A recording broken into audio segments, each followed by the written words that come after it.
Dear students, आज हम लोग जनरल स्टडीज पेपर 2 में 2023 का क्वेश्चन नंबर 2 डिस्कस करने जा रहे हैं। और इसको डिस्कस करने से पहले आप लोग खुद कॉपी पेन ले लीजिए, इसका आंसर लिखिए और मैच करिए कि क्या क्या पॉइंट्स आपके मिलते हैं। तो चलिए डिस्कस करते हैं। क्वेश्चन क्या है? क्वेश्चन है, निःशुल्क कानूनी सहायता प्राप्त करने के हकदार कौन है? निःशुल्क कानूनी सहायता के प्रतिपादन में राष्ट्रीय विधि सेवा प्राधिकरण की भूमिका का आकलन कीजिए। Who are entitled to receive free legal aid? Assess the role of the National Legal Service Authority in rendering free legal aid in India. अब देखिए, सवाल तो बड़ा आसान है, डायरेक्ट आपके किताब से है। अगर आप नोट्स भी पढ़ते हैं तो नोट्स में भी मिल जाएगा, किताब में भी आपको मिल जाएगा। और बहुत ज़्यादा पॉपुलर टॉपिक है।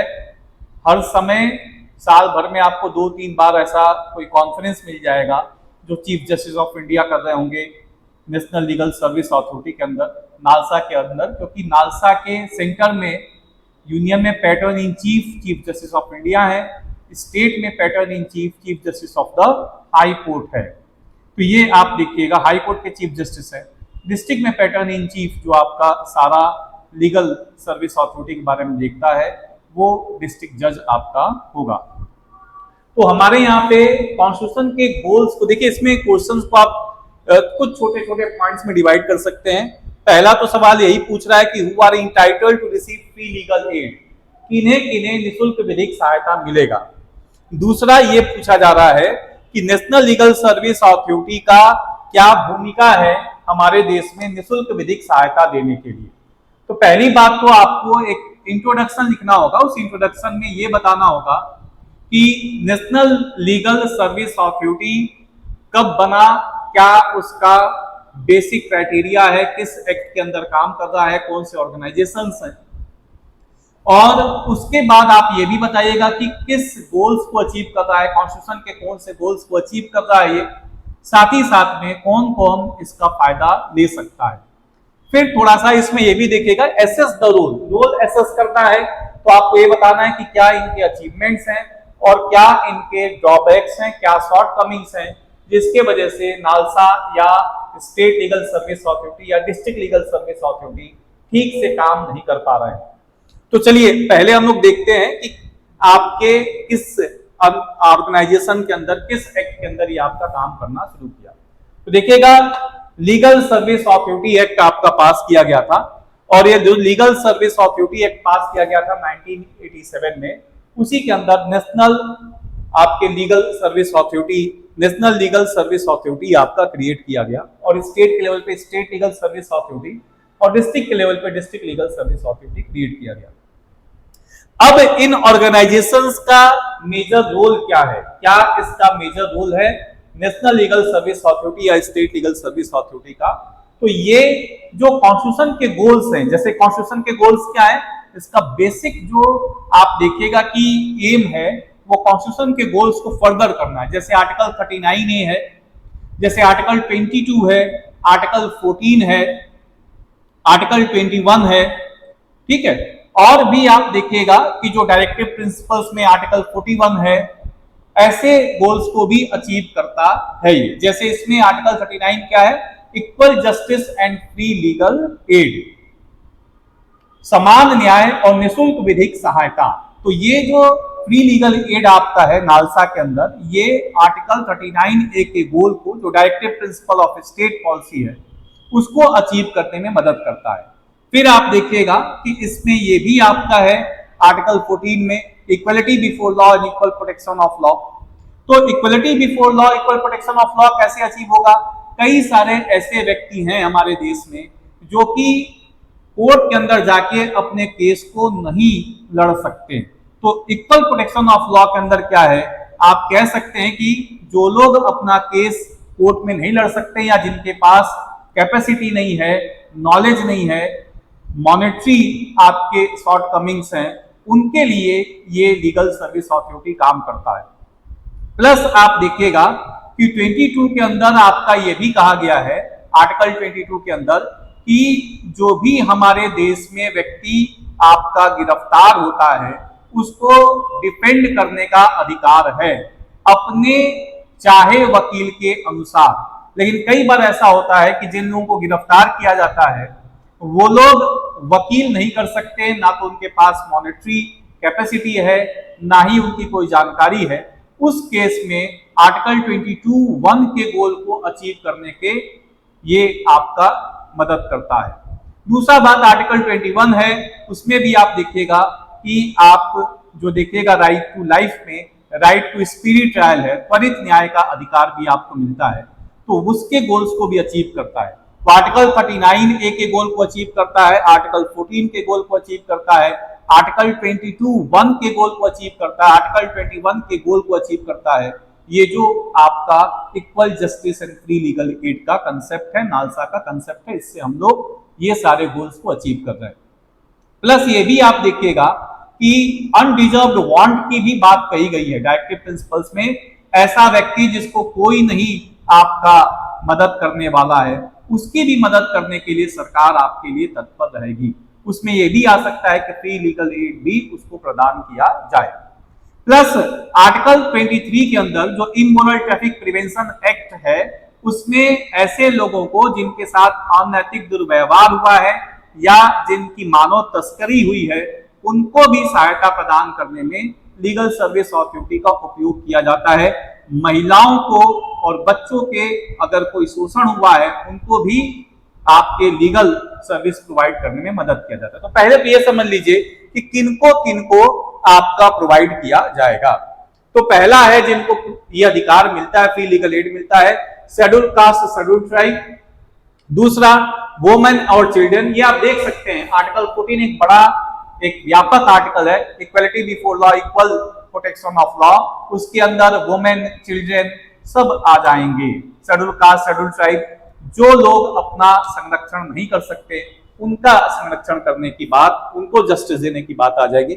Victims of natural disaster and ethnic violence, प्राकृतिक आपदाओं या नस्ली हिंसा के पीड़ित व्यक्तियों को भी ये सहायता प्रदान होता है। जैसे आपका कोविड आ गया या कोविड के दौरान कोई समस्या हो गई या कोई भूस्खलन हो गया, बादल फट गए या भूकंप आ गया, उसमें भी आप देख सकते हैं। इंडिविजुअल्स इन कस्टडी, आर्टिकल 22 का फर्स्ट पॉइंट है, ऐसे लोगों को जिनको हिरासत में लिया गया है, स्पेसिफिकली जो जुवेनाइल होते हैं, जो अल्पवयस्क होते हैं, उनको भी मदद किया जाता है। पर्सन्स विद डिसेबिलिटी, विकलांग व्यक्तियों को भी इसमें मदद दिया जाता है। कम आयु आपके आय वर्ग के जो लोग हैं, निम्न आय वर्ग के लोग हैं, लो इनकम ग्रुप है। विक्टिम्स ऑफ ट्रैफिकिंग जो आर्टिकल 23 है, ह्यूमन ट्रैफिकिंग और फोर्स लेबर की बात की गई है। इंडस्ट्रियल वर्कमैन, औद्योगिक कामगार और सीनियर सिटीजन, वरिष्ठ नागरिकों को भी सहायता प्रदान किया जाता है। तो ये आप देख सकते हैं कि equal justice and free legal aid इन सारे लोगों को प्रदान किया जाता है। अब दूसरा बात आपको ये जानना है कि नालसा का क्या रोल है। तो नालसा का जो मेजर रोल आप देखिएगा, पहला तो चीफ जस्टिस ऑफ इंडिया उसके पैटर्न इन चीफ होते हैं, तो वो अपने देख रेख में ये सुनिश्चित करते हैं कि जो हमारा लीगल सर्विस अथॉरिटी है, नालसा है, वो प्रॉपर काम करे, इक्वल जस्टिस और फ्री लीगल एड लोगों तक पहुंचे। इसके कॉन्फ्रेंसेस करवाते हैं, लीगल एड सेल्स क्रिएट करवाते हैं। साथ ही साथ में आप ये देख सकते हैं मास अवेयरनेस क्रिएट करने की भी पॉसिबिलिटी रखते हैं। प्लस जो एडवोकेट्स इसमें रजिस्टर होते हैं, उनको प्रशिक्षण देना, ट्रेनिंग देना, ये भी इनकी मुख्य भूमिका होती है। तो ये मेजर आपका है नालसा का। अगर आप देखिएगा तो लीगल लिटरेसी एंड अवेयरनेस, ये क्या करेगा, कानूनी साक्षरता और जागरूकता, लोगों के बीच में जागरूकता फैलाना, लोगों के बीच में लीगल लिटरेसी, साक्षरता फैलाना कि आपके अधिकार क्या है, अधिकारों का हनन होगा तो आप कहां जा सकते हैं, किससे आप मिल सकते हैं, फ्री सेवाएं कैसे उपलब्ध होती हैं इसमें, उन सबों के बारे में। ADR mechanism, alternative dispute resolution mechanism, जो वैकल्पिक आप कह सकते हैं कि आपके विवाद तंत्र बनाने की बात की गई, जिसमें लोक अदालत सबसे ज्यादा आपके काम करते हैं, उसमें भी हमारा नालसा प्रमुख भूमिका निभाता है। लोक अदालत को कंडक्ट करवाना, उसमें सेवाओं को प्रदान करना, ये सब काम आप देख सकते हैं। लीगल एड क्लिनिक्स, कानूनी सहायता क्लिनिक बनाना। लीगल एड क्लिनिक्स आपके क्या हैं, जो ग्रामीण इलाके हैं, जो दूर दराज के क्षेत्र है, वहां पे लीगल एड क्लिनिक्स आपके बनाना। कोई विक्टिम है, आपके लीगल प्रॉब्लम से को झेल रहा है, तो उनको कानूनी एक तरह से कह सकते हैं कि सलाह देना, ये सब आप देख सकते हैं। और बेसिकली आपका क्या है कि जो लॉ के स्टूडेंट्स हैं, जो अभी किसी यूनिवर्सिटीज में इनरोल्ड हैं, या आप कह सकते हैं कि जो आपके लॉ कॉलेजेस में इनरोल्ड हैं, उनको भी एक तरह से आपका प्रेरणा दिया जाता है कि आप इन सारे सेल्स में आइए और लोगों को मदद करिए। आपको ट्रेनिंग भी मिल जाएगा और कैसे लॉ काम करता है, कैसे आपके फंक्शंस करना है, रूल्स का भी आपको सीख मिल जाएगा। प्लस आप देखिएगा ट्रेनिंग लॉयर्स, वकीलों को प्रशिक्षण देना, ये भी एक मुख्य भूमिका है नालसा के अंदर। ये मेक श्योर किया जाता है कि जो वकील हैं उनको प्रॉपर ट्रेन किया जाए ताकि वो केसेस को अच्छे से लड़ सके। पॉलिसी फॉर्मुलेशन, किस तरह से लीगल एड को डिफरेंट सेक्शंस को डिफरेंट रीजन्स में, डिफरेंट एरियाज में प्रमोट किया जा सकता है, ये सब आपका मेजर काम है नालसा का। लीगल एड काउंसिल्स, कानूनी सहायता परामर्श को भी आपका नियुक्त करना, जो परामर्शदाता होते हैं उनको भी नियुक्त करना, कौन कौन आपके इसके पैनल में रहेगा, किस किस डिस्ट्रिक्ट्स में कौन कौन से वकील हैं जो कि लीगल एड सेल्स के रूप में काम करेंगे, लीगल एड काउंसिल्स के रूप में काम करेंगे, वो भी मेजर ये डिसाइड करता है। Legal assistance to prisoner inmates, जो प्रिजन के आपके अंदर होते हैं, अंडर ट्रायल्स होते हैं, उनको लीगल एड दिया जाता है और उससे जो अंडर ट्रायल्स होते हैं उनकी संख्या कम करने का प्रयास किया जाता है। साथ ही साथ में ये सुनिश्चित करता है कम्युनिटी आउटरीच, जहां पे मास अवेयरनेस क्रिएट किया जाता है रूरल पीपल में कि उनके राइट्स क्या हैं, कैसे उनको अवेल किया जा सकता है। प्लस लीगल रिसर्च, विश्व में अच्छे अच्छे जो लीगल प्रैक्टिसेस हैं उनको समझना, उनको अडॉप्ट करना, भारत में उनको इंटीग्रेट करना, ये भी मेजर काम आपका है। अब ये तो हो गया, लेकिन प्रॉब्लम्स क्या है नालसा के अंदर, तो वो भी आपको एक लाइन में, एक पैराग्राफ में देना होगा। प्रॉब्लम्स क्या है? प्रॉब्लम्स आप देखिएगा, पहली बात तो अपर्याप्त निधि है, धन की कमी है, सफिशिएंट फंड्स नहीं है, जो लॉयर्स होते हैं वो ऑलरेडी ओवरबर्डेंड होते हैं, अपना प्राइवेट प्रैक्टिस भी करते हैं, प्लस आपके गवर्नमेंट के जो इस तरह के केसेज आते हैं उनको भी ले लेते हैं, और ओवरबर्डेंड होने की वजह से जो लीगल एड काउंसिल के रूप में इन्हें काम करना है उसको अच्छे से नहीं निभा पाते हैं, ये भी प्रॉब्लम आपको देखने को मिलेगा। तो क्वालिटी ऑफ लीगल एड, कानूनी सहायता की गुणवत्ता पे प्रश्न चिन्ह कई बार लग जाता है, कई सारे रिसर्च में ये बातें आपको देखने को मिलेगा। ब्यूरोक्रेटिक हर्डल्स हैं, टाइमली रिलीज ऑफ फंड नहीं होना, टाइमली एलोकेशन ऑफ केसेस नहीं होना, टाइमली एलोकेशन ऑफ जो एडवोकेट्स हैं उनको भी एलोकेट नहीं करना, तो ये प्रॉब्लम्स आपकी होती हैं। फिर जो under utilization of alternative dispute resolution mechanism, लोक अदालतों का हर मामलों में त्वरित गठन ना होना, ये भी प्रॉब्लम्स आपके क्रिएट करता है।